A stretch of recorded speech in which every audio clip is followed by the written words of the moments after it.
বুঝতে পারছো অবস্থা খারাপ, হাওয়া খারাপ, গরম, সবকিছু গোলমালিয়ে মানে সবই খারাপ এখন।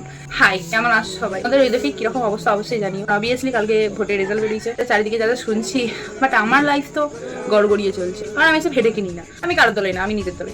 এই যে আমি আজকে যাবো হচ্ছে বিয়ে বাড়ি, আমার আব্বার বন্ধুর ছেলের বিয়ে হচ্ছে আজকে রিসেপশন। আর এখন বাজে ওই 8টা 8:30 নাগাদ।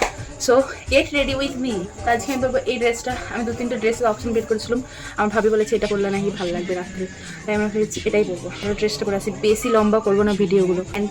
সরি গাইজ, একটু প্রবলেমের জন্য ভাবছি ড্রেসটা চেঞ্জ করবো অ্যান্ড এটা পরবো। এটা করেছিলাম বাট একটু প্রবলেম হয়েছে, তো এটা পরবো। এই 3 পিসটা আমি করেছি, কেমন লাগছে অবশ্যই জানি। এরপর আমার মুখের মেকআপ তো তোমরা সবাই জানো আমি কিছু মেকআপ করি, ন্যাচারালি জাস্ট একটু লিপস্টিক পরবো অ্যান্ড যদি খুব ইচ্ছা হয় সো একটু আইলাইনার পরতে পারো, তোমরা দেখতে থাকো। এই যে আমার মেকআপ কমপ্লিট, বললাম না লিপস্টিক কাজল টিপ।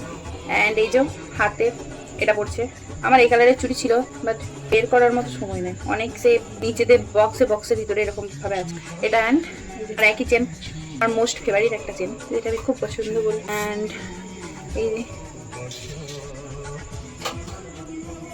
আর হেয়ার স্টাইল নতুন করে দেখার কিছু নাই, একই হেয়ার স্টাইল, এটা ছাড়া আর কিছু পারি না আমি। এই যে দোপাট্টা,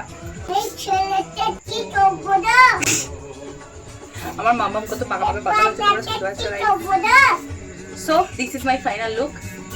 কেমন লাগলো অবশ্যই জানিও, অ্যান্ড বিয়ে বাড়ির ব্লগ দেখতে চাইলে অবশ্যই কমেন্ট করো। তো চলো গাইস, বাই।